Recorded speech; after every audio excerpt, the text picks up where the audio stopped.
Latest episode দেখুন একদম add free. Doctor, doctor emergency, please help, please. কি হয়েছে কি? আপনি একটু দেখুন না please. What boy, what boy, fast. আপনি এক কাজ করুন, ওনাকে সাবধানে এখানে শুয়ে দিন।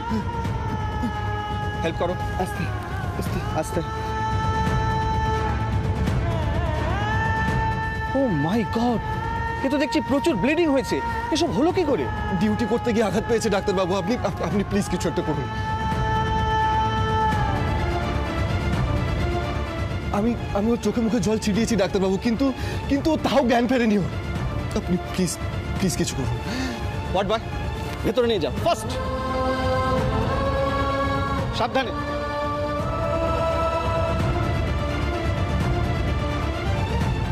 আপনি কিছু চিন্তা করবেন না, আমি দেখছি। আসলে মাথার ভেতরে আঘাতটা অনেকটাই লেগেছে। ইমিডিয়েটলি সিটি স্ক্যানটা না করলে বুঝতে পারবো না ভেতরে আঘাতটা ঠিক কতটা লেগেছে। যা করতে হয় আপনি করুন, যত টাকা লাগে আমি আপনাকে দেব। আপনি শুধু ওকে সুস্থ করে দিন প্লিজ, প্লিজ। Okay, sure.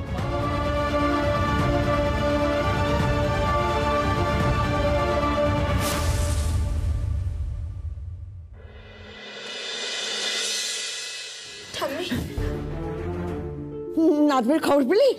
হ্যাঁ, ওই দেখো চুপ করে রয়েছে। আমাকে বল না, নাজমের খবর পেয়েছিস? ঠাম্মি, তুবড়ি তুমি তুমি কি কি চুপ করে আছিস? করে বলবি তো কি? অপরাধীরা ওর মাথায় মেরেছে, ওর জ্ঞান নেই। তোমরা আমাকে কি শোনালেন? আমি কি শুনলাম? নাজমো, আমার নাজমো কোথায়? আমার দাদুভাই কোথায়? ঠাম্মি, ঠাম্মি অর্জুনকে হাসপাতালে নিয়ে গেছে। কি বললি? আমার নাজমোকে? না না, এটা তো আমি শুনতে চাইনি। ঠাকুর, ঠাকুর, এই তুমি কি করলে? ঠাকুর, এই তুমি কি করলে? আমাদের কোন অপরাধে শাস্তি দিচ্ছ তুমি? তুবড়িকে সুস্থ করে দাও ঠাকুর, তুবড়িকে সুস্থ করে দাও। ওর কোনো ক্ষতি করো না, ওকে সুস্থ করে দাও। এতদিন বাদে মেয়েটা একটু সুখের মুখ দেখছিল। ওর কোনো ক্ষতি করো না, ওর রক্ষা করো ঠাকুর। তুমি একটু মুখ তুলে যাও, একটু মুখ তুলে যাও ঠাকুর, একটু মুখ তুলে যাও। গুলি চালানোর কথা ছিল, কিন্তু মাথায় কেন মারলো? মরবে তো। আর আমার লোক ধরে পড়েনি তো।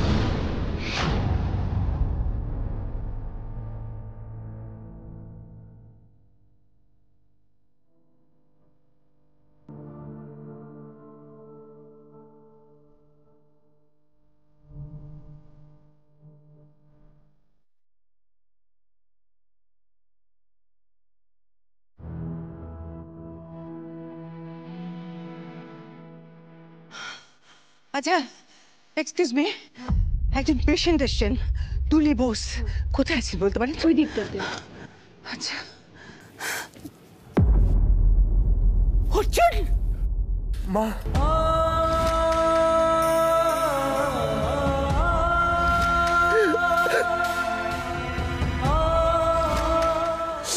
তুবড়ির জ্ঞান ফেরেনি মা। আমি যদি ওখানে আর 1 মিনিট আগে পৌঁছতাম, আমি এমনটা হতে দিতাম না মা। আমি জানি তো, কিচ্ছু হবে না, তুমি ঠিক হয়ে যাবে, একদম ভালো হয়ে যাবে। তুমি দেখো, তুমি বরং ঈশ্বরকে ধন্যবাদ দাও যে আরো বড় কিছু ঘটেনি, তাই না? একটু চিন্তা করো না, ভালো হয়ে যাবে। তুমি ভালো হয়ে যাবে।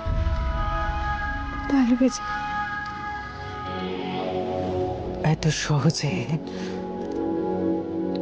তুবড়ির কিচ্ছু হবে না বাবা।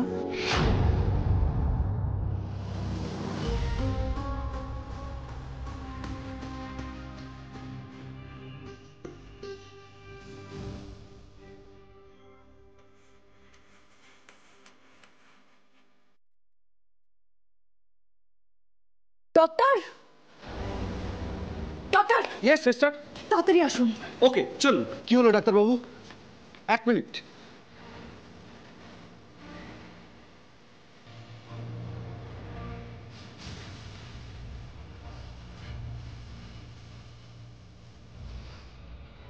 আপনি এখন কেমন বুঝছেন? কেমন লাগছে আপনার? আমি এখানে এলাম কেন? আপনি আপনার ডিউটিতেই ছিলেন, সামান্য একটা আঘাতে অজ্ঞান হয়ে যান, আর তারপরেই। ও হ্যাঁ তাই তো, আসলে হঠাৎ করে মনে পড়ছিল না। ইটস ওকে, এটা হয়। আচ্ছা ডাক্তারবাবু, আমাকে এখানে কে নিয়ে এসেছেন? আপনার স্বামী, তখন থেকে তিনি এখানেই বসে আছেন। আমি আমি ওনার সাথে একটু কথা বলতে পারি? হ্যাঁ নিশ্চয়ই বলবেন, কিন্তু তার আগে আপনি আমাকে বলুন তো, এই মুহূর্তে আপনার কি কি সমস্যা হচ্ছে? আমার মাথাটা কিরকম ব্যথা করছে।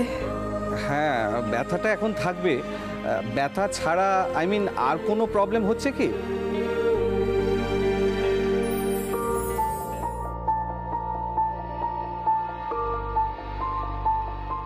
গুড, ভেরি গুড, সব ঠিক আছে। কয়েকদিনের মধ্যেই আপনি সম্পূর্ণ সুস্থ হয়ে যাবেন। তবে হ্যাঁ, একটা ব্যাপারে খেয়াল রাখবেন, আপনি কিন্তু এখন দুর্বল, তাই একটু রেস্টের প্রয়োজন।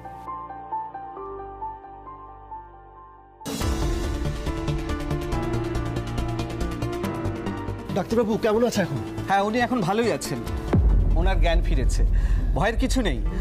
আচ্ছা আপনি বোধহয় ওনার হাজবেন্ড তো? হ্যাঁ। অর্জুন, আপনি এক কাজ করুন, আপনি ভেতরে যান, উনি আপনাকে খুঁজছিলেন। ডক্টর, আমি একটা কথা বলতে পারি? হ্যাঁ বলুন। দেখুন, আমি তুলি বোসের শাশুড়ি মা। আচ্ছা। ও আমার একমাত্র ছেলের বউ, আমার ঘরের লক্ষ্মী। আমি না ওকে না দেখা পর্যন্ত কিছুতে শান্তি পাচ্ছি না ডক্টর। আমার যখন থেকে এই কথাটা কানে এসে খবরটা আমি পেয়েছি, আমার ভীষণ অস্থির লাগছে, আমার মাথা পাগল লাগছে।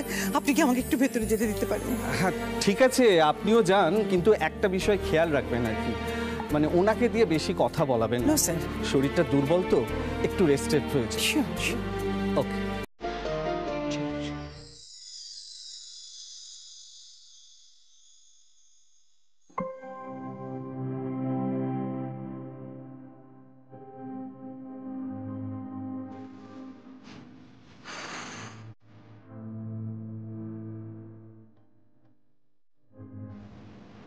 কিচ্ছু ভয় নেই, তুমি খুব তাড়াতাড়ি সেরে যাবে তুবড়ি।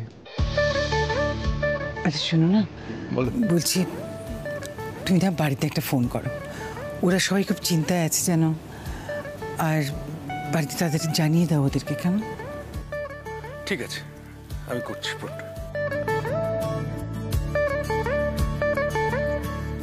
ও, আর বাড়িতে কথা বলা হয়ে গেলে তুমি একটু এখানে কথা বলো যে আমরা তুবড়িকে আজকেই এখান থেকে বাড়িতে নিয়ে যেতে চাই।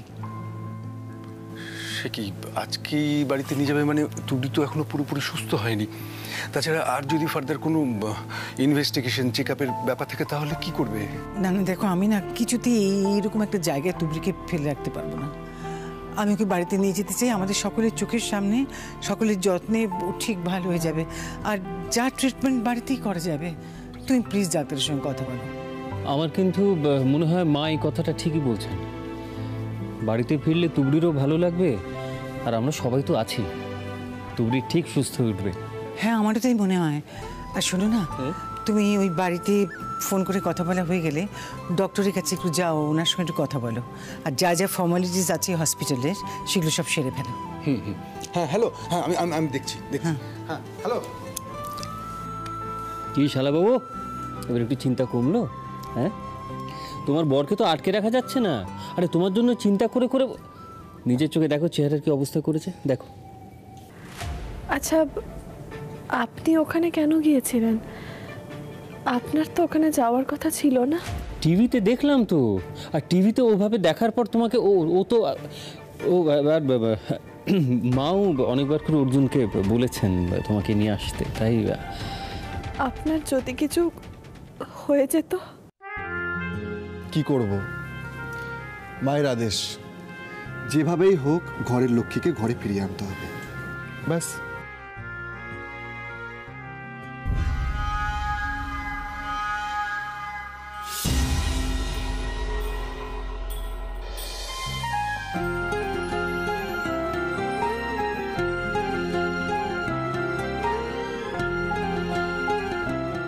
ডাক্তার সমস্ত কিছু লিখে দিচ্ছে, আর বলেছে যে তোমার ঘরের লোককে তুমি ঘরে নিয়ে যেতে পারো।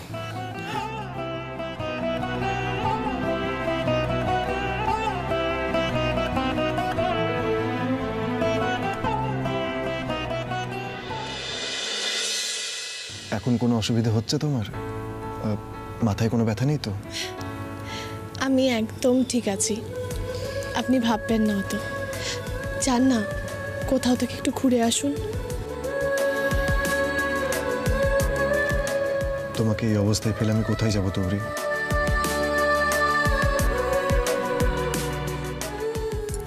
কিচ্ছু হয়নি আমার, আর তাছাড়া বাড়ির সবাই আছেন তো আমার জন্য। জানি বাড়িতে সবাই আছে, কিন্তু এটা আমার কর্তব্য। তুমি যতদিন না পুরোপুরি সুস্থ হচ্ছ, আমি বাড়ির বাইরে একদম যাব না। সব কাজ বন্ধ।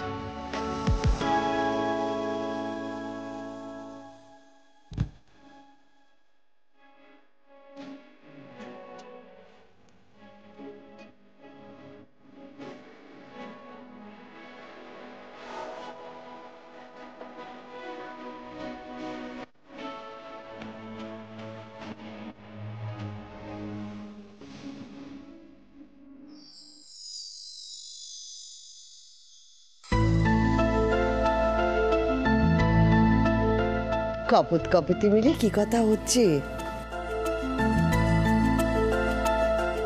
এই হনুমান, সত্য বসতে দে আমায়। সারাক্ষণ কাজ নেই, কম নেই, বক বক বক বক বক করে যাচ্ছে। আচ্ছা অর্জুন, তুই জানিস না বাবা ডাক্তার কি বলেছে? মনে নেই তোর? ডাক্তার বলেছে তুবড়ির এখন একটু বিশ্রামের প্রয়োজন, রেস্ট দরকার। আমাকে বকে কি হবে? আমি তো চুপ করে বসেছিলাম ওখানে। তুমি যা বলার ওকে বলো। তুমি চুপ করে বসেছিলে? সব জানা আছে আমার, এখন চুপ করো, আমাকে খাওয়াতে দাও। না তুবড়ি, খেয়ে না মা। মা, আমায় দিন না, আমি খেয়ে নিচ্ছি। একদম কোনো পাকামি নয়, মা যা বলবে সেটাই শুনতে হবে। আমি খাইয়ে দেবো, তুমি খাবে না।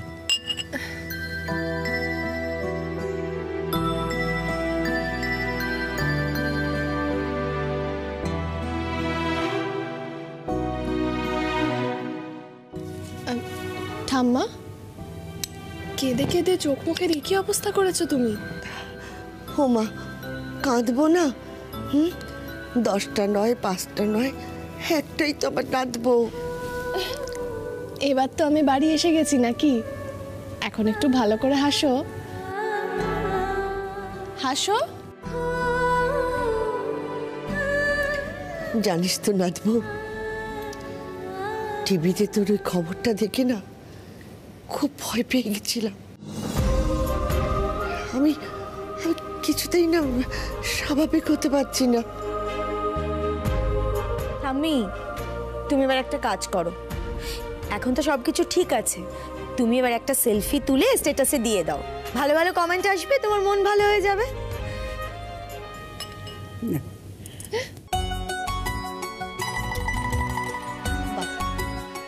দারুণ মোমেন্ট। এই একটা সেলফি তুলি। আয় আয় আয় আয় আয় আয় আয় আয় আয় আয় আয়। মা দেখ দেখ দেখ দেখ দেখ দেখ।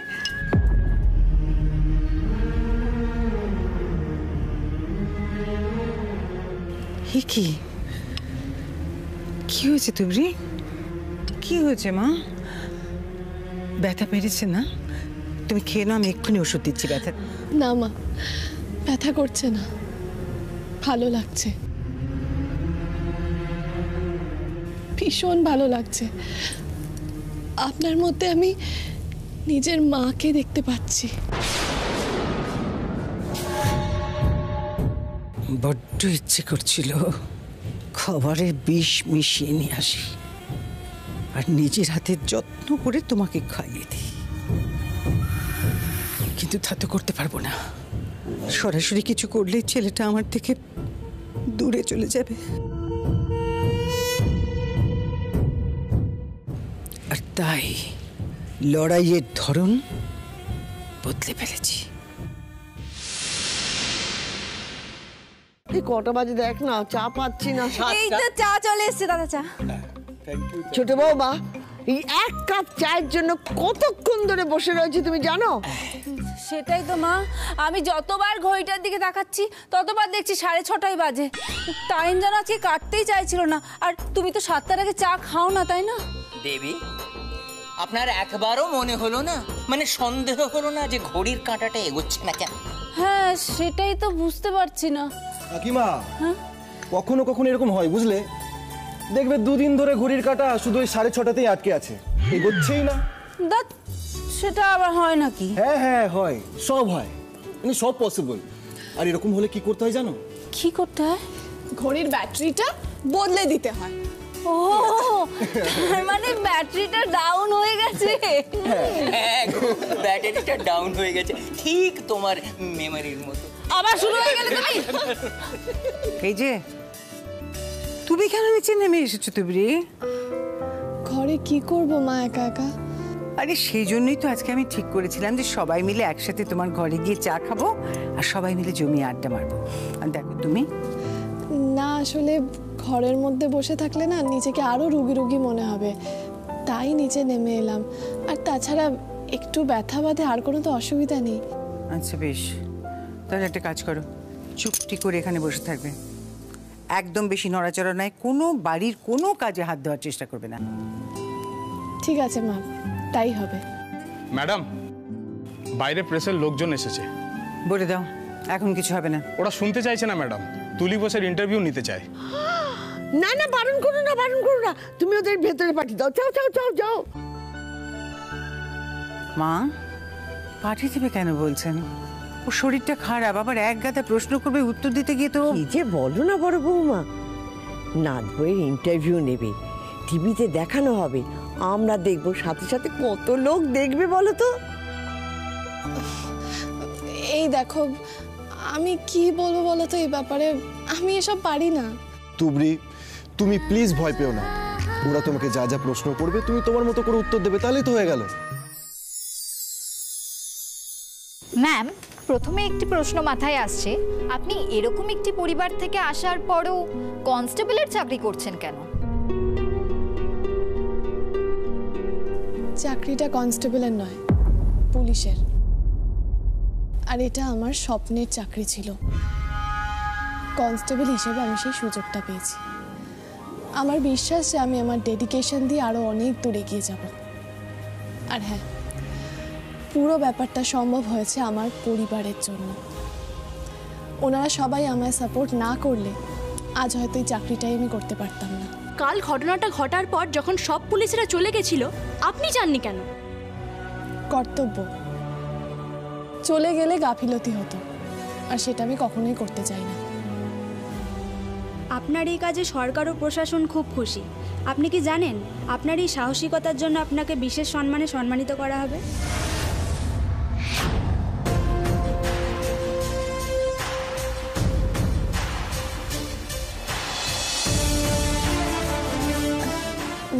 না মানে এই ব্যাপারে তো আমি কিছুই জানি না। আসলে সম্রাট স্যার 3 মাসের জন্য বিদেশে গিয়েছেন বিশেষ ট্রেনিং দিতে, তার সাথে ফোনে যোগাযোগ করে আমরা জানতে পেরেছি।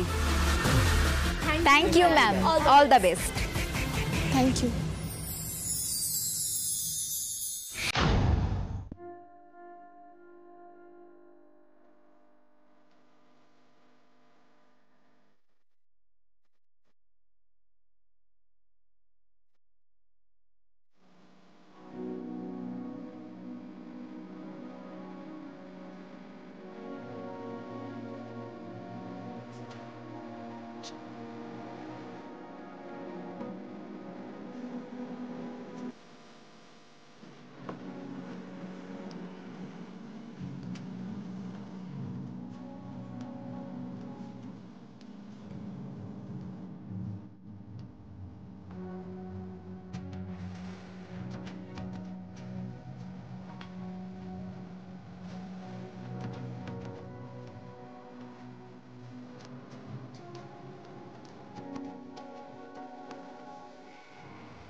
चलते चले